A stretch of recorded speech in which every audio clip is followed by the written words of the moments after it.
Assalamualaikum warahmatullahi wabarakatuh. Bismillahirrahmanirrahim. Alhamdulillahirabbil alamin.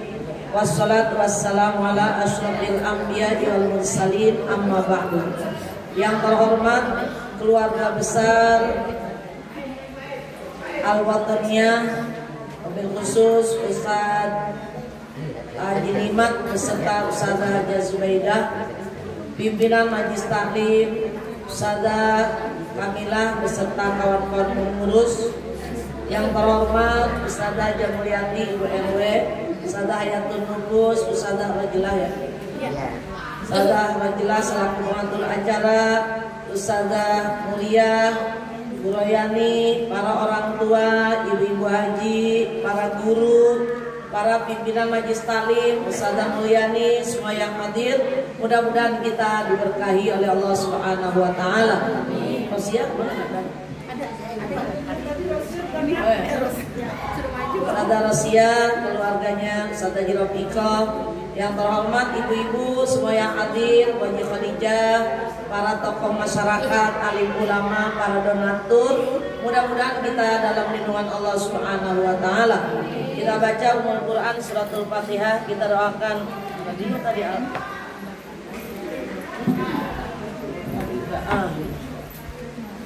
kita doakan Ustazah Jarofika bin Haji Idris, Ibu Masidah binti Ahmad, Haji Niman bin Sian, Haji Goni binti Kaca, Bapak Haji Matroji bin Haji Niman, Ibu Hamidah binti Haji Niman, Bapak Haji Idris bin Haji Jamari, Ibu Haji Sauni binti Sari.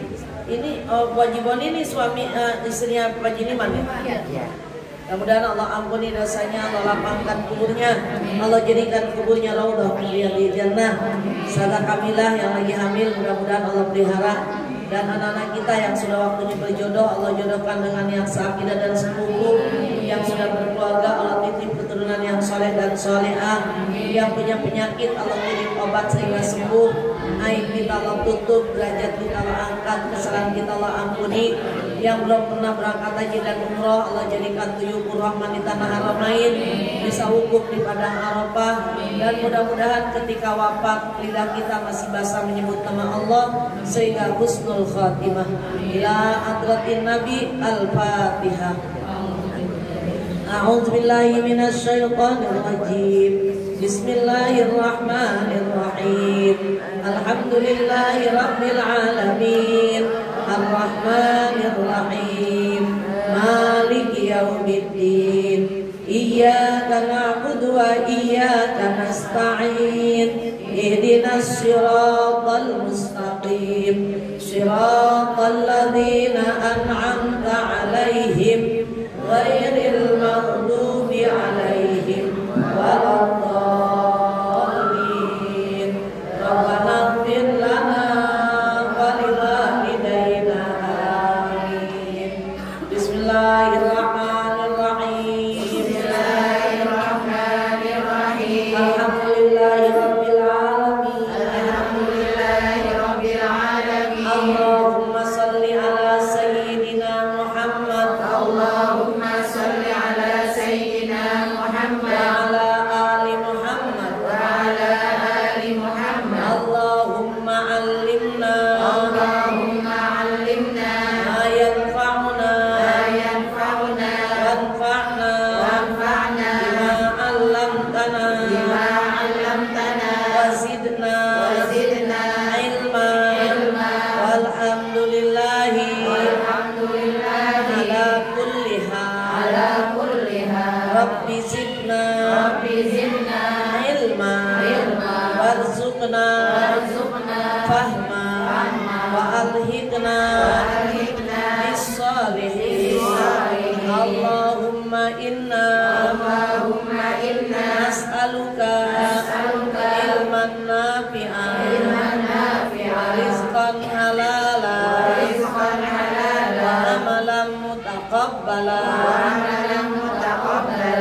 Allahumma habib ilainal iman wa zayyinhu fi qulubina wa karrih ilainal kufra wal والفسوق والعصيان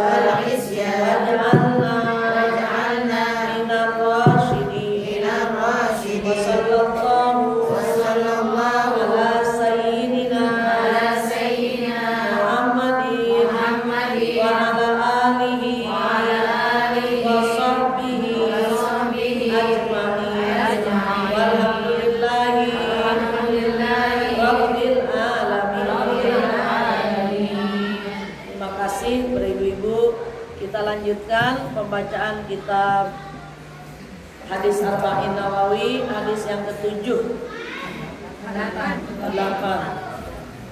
Bismillahirrahmanirrahim.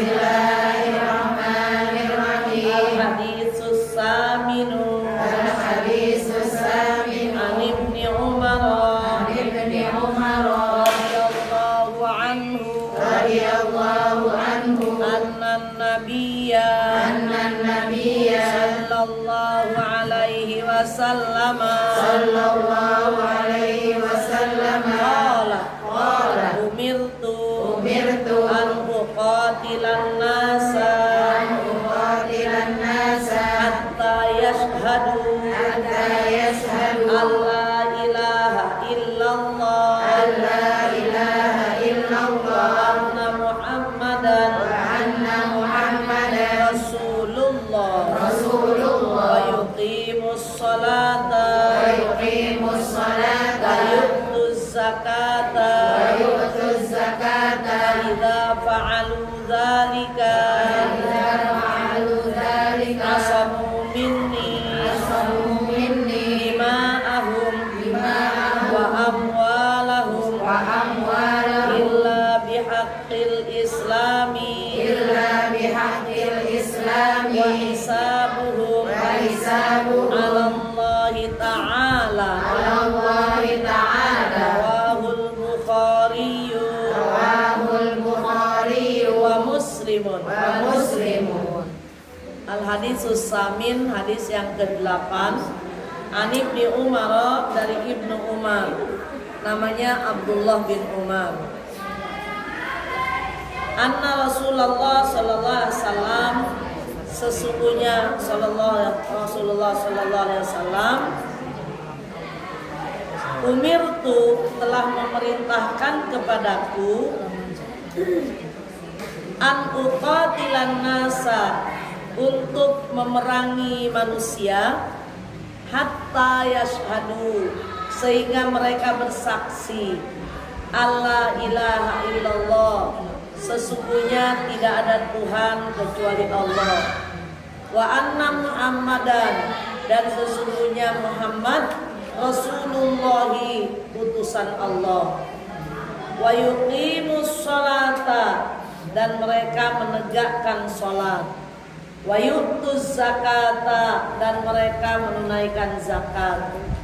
Fa idza fa'alu dzalika, maka apabila mereka telah melakukan yang demikian itu, salat udah, zakat udah, asamu minni, maka terpelihara dariku dima'ahum, darah-darah mereka, wa amwalahum, harta benda mereka, illa, kecuali, bihaqqil islami, dengan hak Islam, wa hisabuhum, dan perhitungan mereka, alallahi ta'ala, diserahkan kepada Allah Ta'ala. Hadis ini ibu-ibu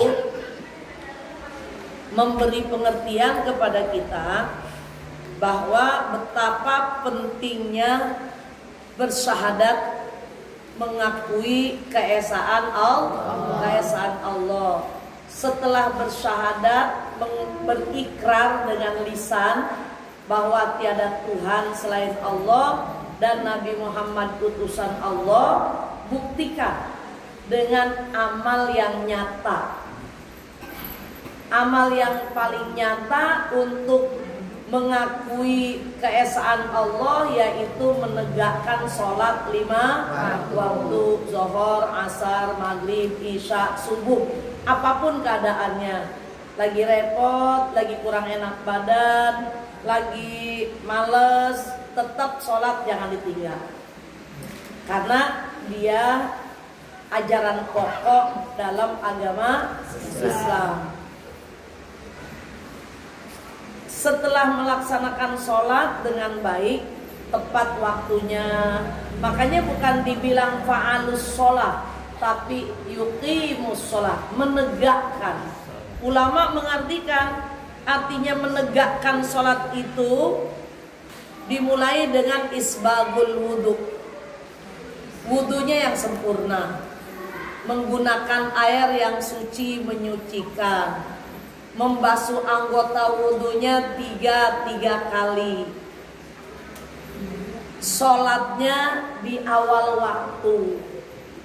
Ketika sudah mulai sholat, mengerti mana yang rukun sholat, mana yang sunnah sholat. Waktu membaca Al-Quran di dalam sholat, kata agama kita, faqra'u ma tayassara minal Qur'an, bacalah ayat-ayat Al-Quran di dalam sholat yang paling mudah bagimu, yang udah hafal, yang jangan terbata-bata, jangan sampai mundar mandir, jangan sampai baca watini larinya ke wal asri. Itu namanya belum dikuasai. Makanya aba-abanya dari hadis faqra'u ma tayassara minal Qur'an, baca yang paling mudah dalam Al-Quran ketika sholat. Tafsirnya baca Fatihah, yang benar Fatihahnya. Terus kalau mau baca surah bagian yang sunnah, kan kalau Fatihahnya wajib, baca surahnya yang hafal. Kalau mau baca surah dalam sholat, etikanya, akhlak baca surah dalam sholat, letakkan surah yang lebih tinggi posisinya di rakaat pertama, posisi surahnya yang lebih rendah di rakaat kedua, atau di rakaat pertama ayatnya lebih panjang daripada di rakaat kedua. Jangan sebaliknya, di rakaat pertama baca Al-Baqarah sekian ayat, di rakaat pertamanya baca Watini, di rakaat kedua baca Baqarah sekian ayat. Ini nggak etis. Harusnya Baqarah dulu, dia kan lebih tinggi posisinya, baru Watini kan juz amma. Itu akhlaknya, bukan nggak boleh, tapi kalau mau pakai akhlak begitu, letakkan posisi yang lebih tinggi di awal, posisi yang lebih rendah di bawah, atau yang lebih banyak ayatnya di atas, seperti Ar-Aital, lebih tinggi, lebih banyak ayatnya, taruh di atas. Umpamanya baca, susah saingannya Ar-Aital dengan Inatoina, memang letaknya udah turun dia. An-Nas, nggak boleh An-Nas di atas, Ar-Aital di bawah. Inna atau ina di atas, Idza jaa di bawah. Kan inna atau ina cuma 3 ayat, Idza jaa 5 ayat. Boleh nggak? Boleh, karena inna atau ina posisinya lebih tinggi, Idza jaa lebih rendah walaupun ayatnya lebih sedikit. Udah ingetinnya kayak gitu aja. Al-Asr kan 3 ayat, diletakkan di atas, di bawahnya Ar-Aital. Boleh nggak? Boleh. Atau di bawahnya Li'ilafi. Boleh nggak? Li'ilafi kan lebih banyak, tapi posisinya lebih. Itu aja gampang. Ini asal baca aja sih. Makanya supaya kagak salah, kuliah kulhu. Emang gitu kata Rasulullah, kalau emang hafalannya belum banyak, paling aman kuliah kulhu. Itu udah bagus. Karena Al-Kafirun juga masih bolak-balik. Al-Kafirun aja kesandung-sandung, bolak-balik. lakum dinukum kuliah. Nah, terusin. Jadi ketika melaksanakan sholatnya yang sempurna, dimulai dari menyempurnakan wudu, sholatnya di awal waktu, mengerti bacaan yang mana yang wajib, yang mana yang sunnah. Bacaan wajib Al-Fatihah, baca surahnya sunnah. Nanti udah tahu yang sunnah, mana yang termasuk sunat hayat, mana yang termasuk sunat ab'ad. Supaya nanti kalau ada kekeliruan, oh ini ab'ad nih, berarti sujud sahwi. Ini hayat nih, berarti apa-apa. Contoh, ibu sholat lupa baca surah, harus diganti sujud sahwi apa enggak? Enggak. Kenapa? Karena sunat hayat. Ibu lupa tidak tahiyat awal, ada sanksi hukum nggak? Ada. Apa sanksinya? Sujud sahwi. Sujud sahwinya kapan dikerjakan? Setelah tahiyat akhir, sebelum salam. 2 kali sujud apa sekali sujud? 2 kali sujud. Habis itu langsung salam. Jadi sujudnya 2 kali bukan sekali. Udah kayak Mona aja. Langsung assalamualaikum. Yang kayak gitu-gitu udah harus ngerti. Gunanya ngaji gitu. Jangan mulu gue mah kagak paham. Kapan pahamnya? Harus paham karena ini pelajaran pokok banget Bu, tentang sholat. Pelajaran dasar banget. Nggak bisa baca tafsir nggak apa-apa, tapi rukun sholat tahu, cara sholat yang benar tahu. Makanya belajarnya jangan berhenti, terus saja. Gue bosen. Ya kalau bosen terus-terusan nggak bisa. Nggak boleh bosen. Bismillah aja terusin. Lama-lama juga bisa. Andai pun sampai mati kagak ngerti-ngerti nggak dosa. Karena masih belajar. Tapi kalau udah berhenti belajarnya, begitu salah dosa. Makanya jangan niat berhenti aja, terus ngaji terus saja. Kapan pinternya? Terserah Allah dah. Yang penting kewajiban gugur. Ini hujan-hujan ibu mau ngaji karena merasa penting supaya bertambah ilmu. Udah ngeluarin zakat, udah ngerjain sholat dan tahu syarat rukunnya, tunaikan zakat. Zakat itu ada zakat mal, ada zakat fitrah, ada zakat badan, ada zakat rumah. Kalau zakat fitrah penutup dari puasa Ramadan, pakai makanan pokok yang afdol bagi rakyat Indonesia. Makanan pokoknya beras, maka zakat fitrahnya afdolnya pakai beras 3,5 liter, sesuai dengan beras yang kita makan nasinya. Kemudian zakat mal bagi orang yang punya kecukupan harta. Dalam 1 tahun dia punya harta 96 juta, berarti 96 gram emas dalam setahun, maka harus dicabut 2,5%. Keluarin zakat. Boleh emasnya diambil 2,5%, boleh uangnya seharga 2,5% itu. Apalagi yang dizakatin? Zakat badan. Bagaimana zakat badan? Kata Rasul, addu zakata abdanikum qaula la ilaha illallah. Jadi ketika ibu baca tahlil, ibu lagi membersihkan badan dari sifat-sifat syirik menduakan Allah, dikembalikan kepada Tuhan yang esa. Yang keempat, namanya zakatnya zakat rumah. Apa itu zakat rumah?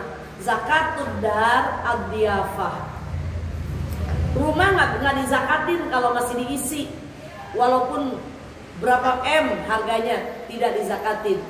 Begitu dijual baru dizakatin. Tapi kata Rasul, zakat rumah itu ad-diyafah. Kalau ada tamu suguhin. Kalau ada tamu, suguhin. Itu lagi zakat rumah. Gak punya tamunya, jangan zakat berarti. Nah, kalau dia ngaku Islam, sholat enggak, zakat enggak, maka dia tidak terpelihara, darahnya bisa ditumpahkan. Maksudnya halal darahnya untuk ditumpahkan. Kalau negaranya negara Islam. Kalau kita negaranya kan Pancasila. Orang nggak sholat pasti dibunuh. Orang nggak zakat maka dibunuh. Enggak lah ya nggak sholat seumur hidup juga nggak dibunuh, itu hak dia. Tapi dalam hadis ini tetap dia dihalalkan darahnya. Kalau udah selesai, mana yang boleh dibunuh? Udah sholat, udah zakat, tapi boleh dibunuh, boleh dengan hak Islam. Apa itu hak Islam? Orang yang Islam itu boleh dibunuh, halal darahnya. Satu, kalau janda berzina, maka boleh dibunuh. Cara bunuhnya bukan dengan ditusuk, tapi dirajam. Gali lubang, masukin badannya, urut, tongolin sampai leher, timpugin 100 batu dan dipertontonkan di orang ramai, bukan di kamar, biar orang pada lihat, litakzir, biar yang lihat pada takut, jadi dia tidak selingkuh. Itu yang selingkuh begitu tuh. Yang kedua, halal darahnya orang-orang Islam walaupun dia sudah sholat. Kalau dia apa? Kalau dia murtad.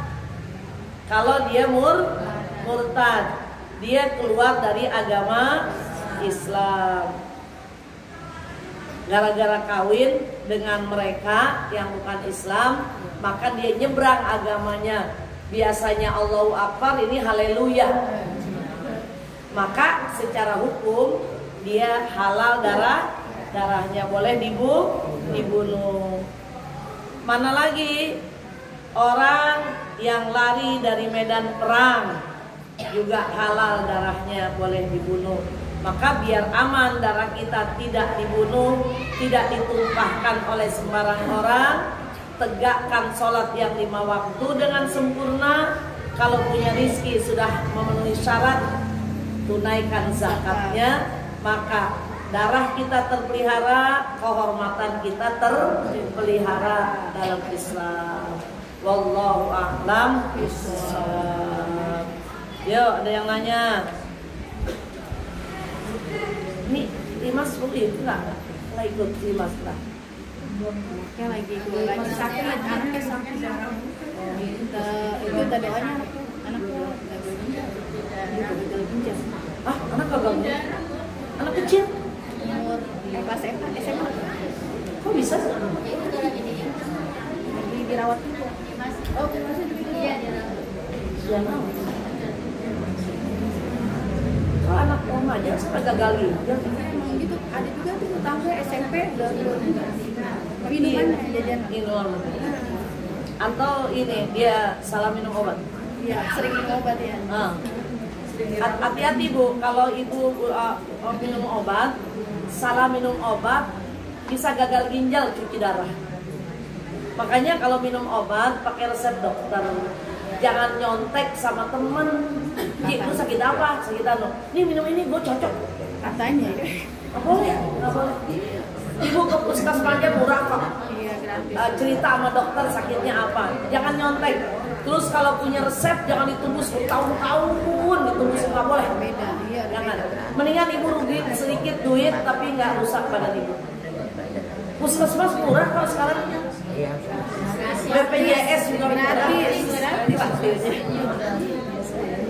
Asal mau aja nih, kadang-kadang kurang mau. Malas jalannya. Nggak mau ngantri. Gimana nggak ngantri? Tapi nggak antri kok kemarin coba. Iya. Kita bayar aja ngantri kadang-kadang. Iya. Hati-hati sekarang banyak banget. Ibu yang kursinya. Ayo, ada yang nanya nggak? maksudnya kalau orang yang keluar dari Bentar, sebentar. Lagi ada yang nanya. itu yang murtad itu orang yang keluar dari Islam. Iya. Yang bunuhnya yang bunuh siapa? Hah? Kalau sama Yang bunuh punya anak kan? Yang bunuh orang yang hakim, orang yang diangkat menjadi yang dikuasakan. Biasanya ada hakim yang akan memutuskan. Kita kan bukan negara Islam. Nggak ada ya. Ya, nggak berlaku di kita. Kita negaranya Pancasila. Apa Bu Mul? Kalau orang di luar Islam, kalau udah meninggal bisa kan? Jadi dia tuh punya mertua, namanya Kristen. Yang boleh nggak katanya bumbu kalau dikirimin pakaian? Nggak nyambung. Nggak nyampe. Karena apa? Karena keyakinannya beda. Keyakinannya beda. Kalau dia masih hidup, masih boleh, masih dia bisa berbuat baik sama orang tuanya, berbagi rezeki segala macam. Kalau udah meninggal nggak bisa. Nggak bisa didoain, nggak bisa.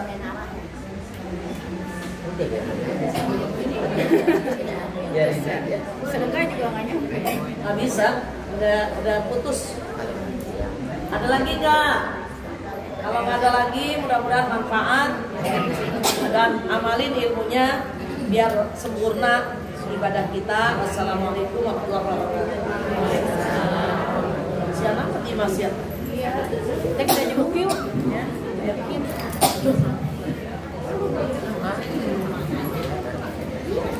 Ibu saya juga dirawat. Oh gitu.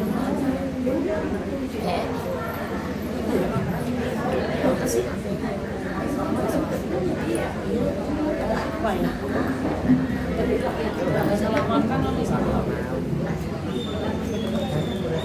Iya, itu emang itu bisa diatur gini dia pasangan gitu. Kurang bagus spekernya. Kalau salah orang lagi sakit kan masih tanya-tanya gitu kan biar Terima kasih kami ucapkan kepada siang. masyarakat Sumi yang telah menyampaikan pengajian pelajaran pada hari ini. Mudah-mudahan apa yang disampaikan kepada beliau dan dapat mengamalkan dalam kehidupan kita sehari-hari. Terima kasih. Iya. Oh iya besok ngaji tuh. Oh iya, bulan 24. Di rumah hari Selasa di rumah saya. Mumin juga. saya ngajar aja gitu. Ngajar ya kagak ngajar ada.